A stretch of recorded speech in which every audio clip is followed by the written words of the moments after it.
শ্ৰদ্ধাৰ আই মাতৃসকল, আমি আপোনালোকক কৈছিলোঁ যে আমি মহিলা আত্মসহায়ক গোটসমূহৰ সদস্যসকলক আমি 10,000 টকা কৰি দিয়াৰ ব্যৱস্থা কৰিম।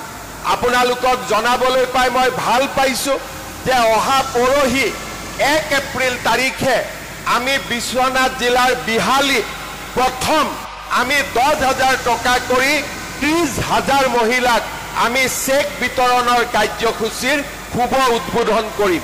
বৰহমপুৰ সমষ্টিত জিতু গোস্বামী ডাঙৰীয়াই যিদিনাখনে মোক মাতে সেইদিনাখনে মই ইয়াত আহি বৰহমপুৰৰ মহিলাসকলক 10,000 টকাকৈ দিম। সেই সিদ্ধান্ত মই আজি আপোনালোকক কৈছোঁ। মাত্ৰ জিতু গোস্বামীয়ে মোক মিটিঙত মাতিলেই হ'ল, সিদিনাখনে আপোনালোকক আমি চেক দি থৈ গুচি যাম। কিন্তু 10,000 টকা শেষ নহয়। 10,000 টকা যদি আপোনালোকে ভাল কৰি খৰচ কৰে, অহা বছৰ মই আপোনালোকক আৰু 25,000 টকাকৈ দিম। সেই প্ৰতিশ্ৰুতিও মই আজি আপোনালোকৰ ওচৰত দি থৈ যাব বিচাৰিছোঁ। আমাৰ ৰাজ্যখনত চৰকাৰী চাকৰি আমি 1.5 লাখ দিছোঁ। 2 লাখ ল'ৰা ছোৱালীক আমি ব্যৱসায় কৰিবৰ কাৰণে 2 লাখ টকা কৰি আমি সুতবিহীন আমি টকা দিয়াৰ বাবেও সিদ্ধান্ত লৈছিলোঁ।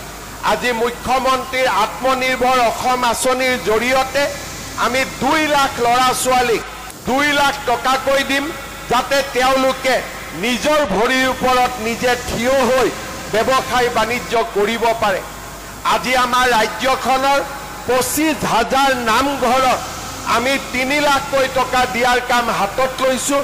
আজিয়ে সমগ্ৰ অসমতে বহুকেইটা নামঘৰে চেক পাইছে। অহা 2-3 দিনত আমাৰ সকলো সমষ্টিৰে 25,000 নামঘৰত আমি 3 লাখ টকাকৈ দিয়াৰ ব্যৱস্থা কৰিম। আমাৰ ৰাজ্যখনত এনে উন্নয়নৰ কাম আগতে কেতিয়াও হোৱা নাছিল।